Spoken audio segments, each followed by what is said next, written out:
Introduction to biotechnology का हम second part देख रहे हैं। यहाँ पर कुछ इम्पोर्टेंट जो टेक्नोलॉजी हैं उनके बारे में बात करेंगे। सबसे पहले मेडिकल बायोटेक्नोलॉजी। तो जैसा हमने पहले भी जाना, ये जो बायोटेक्नोलॉजी फील्ड है इसमें कई सारे एप्लीकेशंस हैं इसके, और यहाँ पर रिकॉम्बिनेंट फार्मास्यूटिकल का production, tissue engineering product, regenerative medicine like stem cell, gene therapy और भी बहुत कुछ है। तो बायोटेक्नोलॉजिकल टूल्स का इस्तेमाल करके प्योरीफाइड बायोथेरेप्यूटिक एजेंट इंडस्ट्रियल स्तर पर तैयार किए जा रहे हैं। इनके अंदर नए एजेंट भी शामिल हैं और साथ ही साथ वो पुराने भी जिन्हें स्मॉल क्वांटिटी में पहले बनाया जाता रहा है, जैसे कि वैक्सीन्स। क्रूड वैक्सीन्स बहुत पहले से इंडिया, चाइना, पर्शिया में आदि में इस्तेमाल की जाती रही हैं, लेकिन इनका इंडस्ट्रियल स्तर पर और अच्छी तरीके से इस्तेमाल 1798 में जब डॉक्टर एडवर्ड जेनर ने इनको डेमोन्स्ट्रेट किया था, उसके बाद संभव हुआ है। तो सेफ और इम्प्रूव्ड ड्रग्स और बेहतर ड्रग डिलीवरी, बेहतर डायग्नोसिस, डिटेक्शन के क्विक मेथड्स, नई और सेफ वैक्सीन्स का निर्माण, नए प्रकार के थेरेप्यूटिक्स का निर्माण, नए प्रकार के मेडिकल एप्लीकेशन, ये इसके कारण संभव हुए हैं। फार्मास्यूटिकल बायोटेक्नोलॉजी में जीन थेरेपी और स्टेम सेल थेरेपी में बहुत ज़्यादा संभावनाएं हैं। बहुत सारे बायोथेरेप्यूटिक एजेंट जो कि क्लिनिकल यूज में आ रहे हैं वो बायोटेक फार्मास्यूटिकल्स हैं, जैसे इंसुलिन, जो सबसे पहली अर्लीस्ट रिकॉम्बिनेंट ड्रग है। कैनेडियन फिजियोलॉजिस्ट फ्रेडरिक बेंटिन और चार्ल्स बेस्ट ने इसको डिस्कवर किया था, आइसोलेट किया था 1921 में। ये पहली बायो इंजीनियर्ड ड्रग है जो कि रिकॉम्बिनेंट फॉर्म में, जो ह्यूमन इंसुलिन की है, ह्यूमिनसुलिन, वो 1982 में FDA के जरिए अप्रूव की गई थी। पहली रिकॉम्बिनेंट वैक्सीन जो 1986 में अप्रूव हुई थी वो थी हेपेटाइटिस बी वायरस के अगेंस्ट, जिसको यीस्ट के अंदर तैयार किया गया था, जो मर्क कंपनी की रिकॉम्बीवैक्स HB के नाम से आती है। इसके अलावा FDA ने कई और रिकॉम्बिनेंट ड्रग्स को अप्रूव किया है, जिसमें एड्स, अनीमिया, कैंसर, खासतौर पे Kaposi sarcoma, leukaemia, colorectal cancer, kidney, ovarian cancer. इसके अलावा कुछ सर्कुलेटरी प्रॉब्लम्स, कुछ hereditary disorder like cystic fibrosis, familial hypercholesterolaemia, Gaucher's disease, haemophilia A, severe combined immunodeficiency disease, Turner syndrome, diabetic foot ulcer, diphtheria, genital warts, hepatitis B, hepatitis C, human growth hormone deficiency और multiple sclerosis शामिल हैं। इनके लिए कई प्रकार की recombinant drugs तैयार की जा चुकी हैं। बायोटेक के कारण ही ये सब कुछ संभव हुआ है, और आज की तारीख में 100 से अधिक रिकॉम्बिनेंट ड्रग्स और वैक्सीन प्रयोग में लाई जा रही है। स्टेम सेल रिसर्च निश्चित तौर पर बहुत अधिक संभावनाएं रखती हैं, जिनके कारण neuro degenerative disorders, spinal cord injuries और अन्य टिश्यू और ऑर्गन लॉस से संबंधित कंडीशंस का इलाज किया जा सकता है। DNA एनालिसिस, जिसके अंदर 2 या 2 से अधिक व्यक्तियों के DNA को कंपेयर करना शामिल है, जिसको हम RFLP के जरिए या मिनी सैटेलाइट रिपीट सीक्वेंस के जरिए कर सकते हैं। तो DNA प्रोफाइलिंग इसी प्रकार से की जाती है, जिसमें हम मल्टीलोकस PCR एनालिसिस करते हैं DNA का, और इसके माध्यम से हम सस्पेक्ट और विक्टिम के, खास तौर पे हम फोरेंसिक के बारे में बात कर रहे हैं, वहां पर हम इसका उपयोग कर सकते हैं क्लिनिकल इन्वेस्टिगेशन में, पैटर्निटी डिस्प्यूट में और अन्य लीगल इश्यूज में इसमें। तो ये क्रिमिनल इन्वेस्टिगेशन में बहुत इम्पोर्टेंट है, और डीएनए जो है वो हेयर, बॉडी फ्लूइड, स्किन आदि से प्राप्त किया जा सकता है। इसके अलावा एक और रैपिडली डेवलपिंग फील्ड जो है वो प्रोटियोमिक्स है, जो कि प्रोटीन के एनालिसिस और आइडेंटिफिकेशन से संबंधित है। ये 2 डायमेंशनल जेल इलेक्ट्रोफोरेसिस पे किया जाता है, उसके बाद इसका मास स्पेक्ट्रोमेट्रिक एनालिसिस किया जाता है हर एक प्रोटीन का। इस प्रोटीन के माध्यम से डिजीज एसोसिएटेड जो प्रोटीन है अगर उनका की पहचान की जा सकती है बायोलॉजिकल सैंपल में। फॉर एग्जांपल जैसे सी रिएक्टिव प्रोटीन जो कि इंडिकेट करती है कि ब्लड वेसल में किसी प्रकार का कोई इन्फ्लेमेटरी चेंज आ तो नहीं रहा, तो इससे हम आर्थ्रोस्क्लेरोसिस की संभावना का पता लगा सकते हैं। नैनो मेडिसिन भी एक बहुत ही तेजी से बढ़ता हुआ फील्ड है। साइंटिस्ट, वैज्ञानिक जो हैं विभिन्न प्रकार के नैनो पार्टिकल, नैनो डिवाइसेस का उत्पादन कर रहे हैं, जिसके माध्यम से मेडिकल फील्ड में कैंसर का डिटेक्शन, इम्यून रिस्पॉन्स को बूस्ट करना, डैमेज टिश्यू को रिपेयर करना और आर्थ्रोस्क्लेरोसिस की समस्या को निदान करना जैसे प्रयोग शामिल है। एफडीए ने फॉर एग्जांपल अप्रूव किए हैं एक paclitaxel albumin stabilised nano particle formulation जिसका नाम है एब्रैक्सेन, जो कि मेटास्टेटिक एडिनोकार्सिनोमा पैंक्रियास के ट्रीटमेंट के लिए काम में आता है। इसी प्रकार से एंजियोप्लास्टी के बाद में हार्ट आर्टरीज को ओपन बनाए रखने के लिए ही नैनो पार्टिकल का भी उपयोग किया जाने लगा है। मेडिकल बायोटेक्नोलॉजी में एक फील्ड मोनोक्लोनल एंटीबॉडी के एप्लीकेशन का भी आता है, जो कि विभिन्न बीमारियों, cancer, multiple sclerosis, rheumatoid arthritis के लिए तैयार किए जा चुके हैं। मोनोक्लोनल एंटीबॉडी अभी अस्थमा, कॉन्स डिजीज और मस्कुलर डिस्ट्रोफी के लिए भी टेस्ट किए जा रहे हैं। तो ये जो एंटीबॉडीज होते हैं मोनोक्लोनल एंटीबॉडी, ये किसी पर्टिकुलर सेल सरफेस मार्कर के अगेंस्ट होते हैं, उसे टारगेट करते हैं और इस माध्यम से ये जो ड्रग है उसको सीधा कैंसर सेल तक पहुंचाते हैं। नॉर्मल टिश्यू पे किसी तरह का डैमेज नहीं होता है। नेक्स्ट जो बड़ा फील्ड है वो है एग्रीकल्चर बायोटेक्नोलॉजी। तो एग्रीकल्चरल बायोटेक्नोलॉजी का जो उद्देश्य है वो है सस्टेनेबल एग्रीकल्चरल प्रैक्टिसेस को इंट्रोड्यूस करना, बेहतर यील्ड प्राप्त करना और एडवर्स इफेक्ट्स जो इन्वायरमेंट पे हो रहे हैं उन्हें मिनिमाइज करना, जैसे पेस्ट से कॉम्बेट करना बिना पेस्टिसाइड का इस्तेमाल किए। और इसके लिए बायोटेक्नोलॉजी की जो सबसे फेमस एप्लीकेशन है वो है बीटी जीन का उपयोग, जो कि एक इंसेक्ट रेजिस्टेंस जीन है जिसे कॉटन, कॉर्न, सोयाबीन में आदि में इंसर्ट किया गया था। इसके कारण से जो पेस्टिसाइड का उपयोग है उसे कम किया जा सकता है।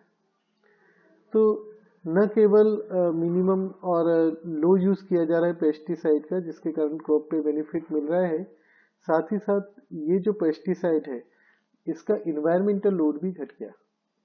तो जो इसके जैसे एग्जांपल बताया बीटी, ये जो जीन है ये प्रोड्यूस करता है क्रिस्टल प्रोटीन, जिसको हम CRY, क्रिस्टल का CRY आता है तो क्रिस्टल प्रोटीन, CRY प्रोटीन। ये जो प्रोटीन है ये इंसेक्ट के लार्वा के लिए हानिकारक होते हैं, टॉक्सिक होते हैं। वैसे तो ये प्रोटीन जो होता है वो इनर्ट फॉर्म में होता है, लेकिन जब ये लार्वा के द्वारा इंजेस्ट कर लिया जाता है तो अल्कलाइन पीएच में ये परिवर्तित होता है और लीथल इफेक्ट शो करता है। विभिन्न प्रकार के प्रोटीन्स विभिन्न इंसेक्ट के लिए स्पेसिफिक होते हैं, जैसे CRY1AC एंड CRY2AB। ये कॉटन बॉलवर्म के लिए CRY1AB जो है वो corn borer, CRY3AB Colorado potato beetle, third BB corn rootworm के लिए होता है। इसके अलावा निमेटोड के अगेंस्ट भी बायोटेक का कैसे इस्तेमाल किया जा रहा है वो देखें कि यहाँ स्पेसिफिक जीन जो कि cDNA के फॉर्म में है, जिसे हमने पर्टिकुलर निमेटोड से लिया है, इसे इंट्रोड्यूस कराया जा रहा है प्लांट में यूजिंग मीडिएटेड ट्रांसफॉर्मेशन मेथड। इसके कारण से जो है जीन को इस प्रकार से इंट्रोड्यूस कराया जाता है कि दोनों ही, यानी कोडिंग आरएनए और एंटीसेंस नॉन कोडिंग आरएनए दोनों ही प्रोड्यूस हो। क्योंकि दोनों एक दूसरे के कॉम्प्लीमेंट्री होते हैं, इस कारण ये डबल स्ट्रैंडेड आरएनए बना देते हैं और ये न्यूट्रलाइज करते हैं जो निमेटोड का स्पेसिफिक आरएनए को है, उसके कारण को by the process of RNA interference. इसमें होता यह है कि नेमेटोड से जो स्पेसिफिक आरएनए उस सेल के अंदर बन रहे हैं, एमआरएनए बन रहे हैं पर्टिकुलरली, जो उसकी फंक्शनिंग को, उस प्लांट की फंक्शनिंग को रोकेगा सेल की, तो उसके साथ में ये जो आरएनए बने हैं कोडिंग और नॉन कोडिंग, ये उसके साथ में जुड़ करके डबल स्ट्रैंडेड बना देते हैं, जिसके कारण एमआरएनए, क्योंकि अब डबल स्ट्रैंडेड हो गया तो वहां पर ट्रांसलेशन की प्रोसेस नहीं हो पाएगी। ये प्रक्रिया कहलाती है आरएनए इंटरफेरेंस। इसके कारण से जो पैरासाइट है वो ट्रांसजेनिक होस्ट में मल्टीप्लाई नहीं कर पाता अल्टीमेटली, और ट्रांसजेनिक प्लांट है वो प्रोटेक्टेड रहता है पेस्ट से। तो ये जो ट्रांसफॉर्मेशन टेक्नोलॉजीज है, इनका उपयोग करके राइस, कसावा, टमाटर जो है, टमाटो आदि का जो कि वायरल डिजीज से फ्री है, उनका international laboratory for tropical agriculture biotechnology ILTAP तैयार कर रही है। ILTAP ने 1995 में रिपोर्ट किया था पहला रेजिस्टेंट जीन युक्त राइस को, जो कि वायरसेस से रेजिस्टेंट था, सॉरी बैक्टीरिया से रेजिस्टेंट था। ये रेजिस्टेंट था ज़ैंथोमोनास ओराइजी के प्रति। तो इस बायोटेक्नोलॉजी का उपयोग करके नए इम्प्रूव्ड और सेफ एग्रीकल्चर प्रोडक्ट्स तैयार किए जा सकते हैं। इसके उपयोग से अच्छी क्रॉप यील्ड प्राप्त हो रही है, अच्छे न्यूट्रिएंट और बेटर टेस्ट प्राप्त हो रहा है। जैसे टमेटो और अदर जो एडिबल क्रॉप है उनमें vitamin C, vitamin E, beta carotene आदि का स्तर और बेहतर किया जा सक रहा है। राइस के अंदर आयरन लेवल को बढ़ाया जा रहा है, जिसके कारण अनीमिया की कंडीशन में लाभदायक रहे। इंसेक्ट और डिजीज रेजिस्टेंट प्लांट तैयार हो पा रहे हैं। जेनेटिक मॉडिफिकेशन से नॉन सेलेक्टिव चेंजेस और लॉन्गर सेल्फ लाइफ आपको फ्रूट और वेजिटेबल की मिल रही है। इसके अलावा agricultural, food, feed production, environmental protection, mitigation, pollution mitigation, sustainable agriculture practices और ह्यूमन एनिमल हेल्थ का इम्प्रूवमेंट, ये सभी आपको पोटेंशियल इन सभी क्षेत्रों में बायोटेक्नोलॉजी का उपयोग देख पाएंगे। कॉर्न और मेराइन ऑर्गेनिज्म जो है उनका इस्तेमाल करके बायोफ्यूल प्रोडक्शन भी किया जा रहा है। साथ ही साथ कई प्रोसेसेस के जो बाई प्रोडक्ट्स हैं उनका इस्तेमाल करके भी बायोफ्यूल और केमिकल्स का प्रोडक्शन संभव हो पा रहा है। नेक्स्ट जो बड़ा फील्ड है वो है फूड बायोटेक्नोलॉजी। ये एक इमर्जिंग फील्ड है। इसका उद्देश्य जो है वो है फूड प्रोडक्शन में वृद्धि, न्यूट्रिशनल कंटेंट में वृद्धि और फूड के टेस्ट में वृद्धि। इसके माध्यम से फूड को और ज़्यादा सेफ और बेनिफिशियल बनाने की कोशिश की जा रही है, जिसमें और कम पेस्टिसाइड हो, इंसेक्टिसाइड और भी कम हो, बेहतर फ्लेवर, अधिक विटामिन, मिनरल्स और जो फैट को लेस एब्जॉर्ब करे। इसके अलावा फूड बायोटेक्नोलॉजी के माध्यम से विभिन्न प्रकार के फूड्स में से जो एलर्जेंस हैं उनको और टॉक्सिक कंपोनेंट्स हैं उनको रिमूव करने की कोशिश की जा रही है। इन्वायरमेंटल बायोटेक्नोलॉजी भी एक बायोटेक्नोलॉजी का इमर्जिंग एरिया है।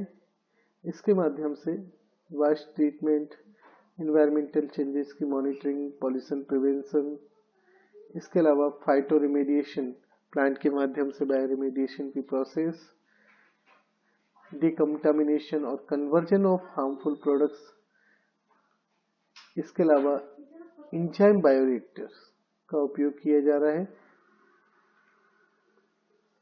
बायोफ्यूल का प्रोडक्शन, बायोगैस, माइक्रोब्स का इस्तेमाल करके एंजाइम्स का प्रोडक्शन,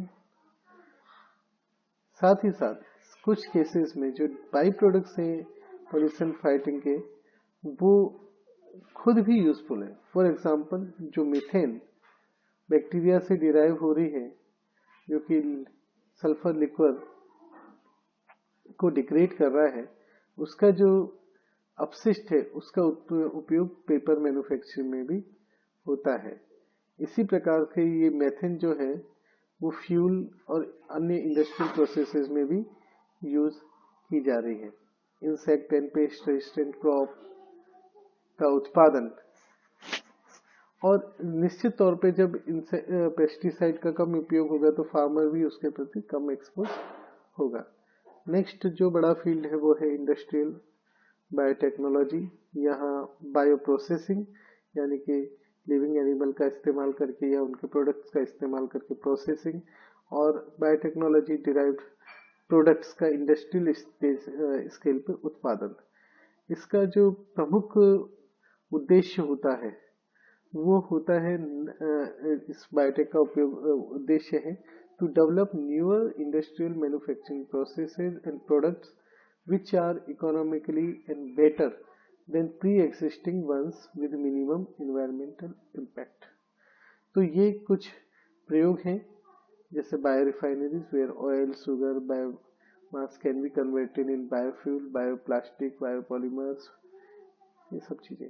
इसके अलावा मॉडर्न तरीकों का इस्तेमाल करके जो एफिशिएंसी है उसको बढ़ाना और इन्वायरमेंटल इम्पैक्ट्स को घटाना, खास तौर पे उन इंडस्ट्रियल प्रोसेसेस में like textile, paper, pulp, chemical manufacturing में।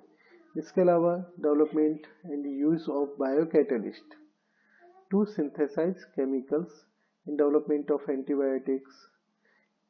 बायोटेक्नोलॉजी का इस्तेमाल टेक्सटाइल इंडस्ट्री में भी है, फैब्रिक्स की और गारमेंट की फिनिशिंग बढ़ाने में। बायोटेक्नोलॉजी का इस्तेमाल करके स्पाइडर सिल्क और बायोटेक डिराइवन कॉटन का उत्पादन किया जा रहा है, जो कि वार्मर है, मच स्ट्रॉन्गर है, जिनके अंदर इम्प्रूव्ड डाई रिटेंशन है, अपटेक है, एब्जॉर्बेंसी बेहतर है और रिंकल और श्रिंक रेजिस्टेंस दिखाते हैं। एंजाइम स्वयं में भी एक बड़ा कमर्शियल और इंडस्ट्रियल महत्व रखते हैं। जैसे डिटर्जेंट में एल्कलाइन प्रोटीएज का इस्तेमाल किया जाना। Enzyme plant, animal, micro organism आदि से प्राप्त किए जा सकते हैं। Food industry, human application in enzymes के काफी हैं। जो कुछ इंपॉर्टेंट एंजाइम है जैसे प्लाज्मिनोजेन एक्टिवेटर्स, जो कि इनएक्टिव प्लाज्मोजेन और एक्टिवेट करता है प्लाज्मोजेन को प्लाज्मिन में, जो कि फाइब्रिन नेटवर्क को डिस्ट्रॉय करता है ब्लड क्लॉट में। ये इसका उत्पादन बैक्टीरिया से किया जा रहा है, जैसे कि स्ट्रेप्टोकाइनेज। ये एक प्लाज्मिनोजेन एक्टिवेटर है, बट नॉन स्पेसिफिक है ये और इम्यूनोजेनिक है, इसलिए इसका उपयोग अभी वर्तमान में नहीं कर पा रहे हैं क्योंकि ये इम्यूनोजेनिक है। लेकिन इसके अलावा यूरोकाइनेज और tissue plasminogen activators TPA, urokinase को आज की तारीख में बड़ी मात्रा में उत्पादन करना संभव नहीं हो पा रहा है, लेकिन टीपीए को सेल कल्चर से प्राप्त किया जा रहा है। नेक्स्ट बड़ा फील्ड है मराइन बायोटेक या ब्लू बायोटेक। ये डील करता है मराइन रिसोर्सेज पर। तो यहाँ पर मराइन रिसोर्सेज का इस्तेमाल करके विभिन्न प्रकार के प्रोडक्ट्स एंड सर्विसेज प्राप्त की जा रही हैं। इस फील्ड का जो मुख्य उद्देश्य है वो है फूड सप्लाई को इंक्रीज करना, to identify isolate important component which में beneficial for human health, manipulate the existing trait of sea animal for their improvement and protect marine ecosystem and gain knowledge about geochemical process occurring in ocean। Some जो इसके major application वो है aquaculture and mariculture, like crayfish farming, catfish farming, trout farming. Transgenic species जैसे salmon की जो तैयार की गई हैं वो उनके कारण सालमन का बेहतर ग्रोथ होती है। जो anti freezing proteins northern code में पाई जाती है या फिर स्मेल्ट में, हेरिंग में, विंटर फ्लोंडर में पाई जाती है, इनका उपयोग करके, इनके जीन का उपयोग करके कोल्ड रेजिस्टेंट वेराइटीज तैयार करना, लाइक टमाटो की। इसके अलावा GFP ग्रीन फ्लोरेसेंट प्रोटीन जो कि एक जेलीफिश एक्वेरिया विक्टोरिया से प्राप्त की जाती है, इसका रिपोर्टर जीन के रूप में काफी सारे बायोटेक से रिलेटेड एक्सपेरिमेंट्स में जो कि जीन क्लोनिंग, एक्सप्रेशन और ट्रांसजेनिक्स के लिए होते हैं, उनमें इसका प्रयोग किया जाता है। ऑस्टियोपोरोसिस के केस में साल्मन कैल्सिटोनिन का इस्तेमाल किया जाता है। हाइड्रोक्सीपेटाइट कोरल रीफ से प्राप्त की जाती है जो कि इम्पोर्टेंट कंपोनेंट है बोन एंड कार्टिलेज मैट्रिक्स का। बाइसल फाइबर्स जो है वो सर्जिकल सूचर्स, आर्टिफिशियल टेंडन और लिगामेंट ग्राफ्ट के लिए इनका उपयोग किया जाता है। टेट्रोडोटॉक्सिन जो कि बेहद खतरनाक पॉइजन है, जो साइनाइड से भी 10,000 गुना ज्यादा लीथल है, जो कि फुगु एक जापानीज पफर फिश है उससे प्राप्त होता है। इसका उपयोग करके स्टडी की जाती है सोडियम चैनल्स की, जिसके माध्यम से विभिन्न प्रकार के ड्रग्स का निर्माण में इसका उपयोग किया जाता है। ये कई प्रमुख इसके एप्लीकेशन थे। ट्रांसजेनिक प्लांट और एनिमल भी बायोटेक में इंपॉर्टेंट है। इनका मॉडल एनिमल के रूप में उपयोग जैसे डायबिटीज, आर्थरोस्क्लेरोसिस, अल्जाइमर डिजीज। इसके अलावा अधिक मात्रा में ह्यूमन प्रोटीन्स का निर्माण करने और इकोनॉमिक जो इससे बेनिफिट हासिल करना है, like human growth hormone, recombinant antibodies, सब यूनिट वैक्सीन्स, ये सारा इससे संभव हो रहा है। ट्रांसजेनिक प्लांट का उपयोग करके यील्ड बढ़ाई जा रही है प्लांट की, ज्यादा न्यूट्रिएंट या अधिक न्यूट्रिएंट और अलग न्यूट्रिएंट का उपयोग किया जा रहा है। इंसेक्ट रेजिस्टेंस आदि प्राप्त किया जा रहा है। कमर्शियल कल्टीवेशन में इनका उपयोग किया जा रहा है, यद्यपि इनके कई तरह के सोशल, इथिकल और बायोसेफ्टी इश्यूज हैं। तो यहाँ हमारा ये चैप्टर हम समाप्त करते हैं। धन्यवाद।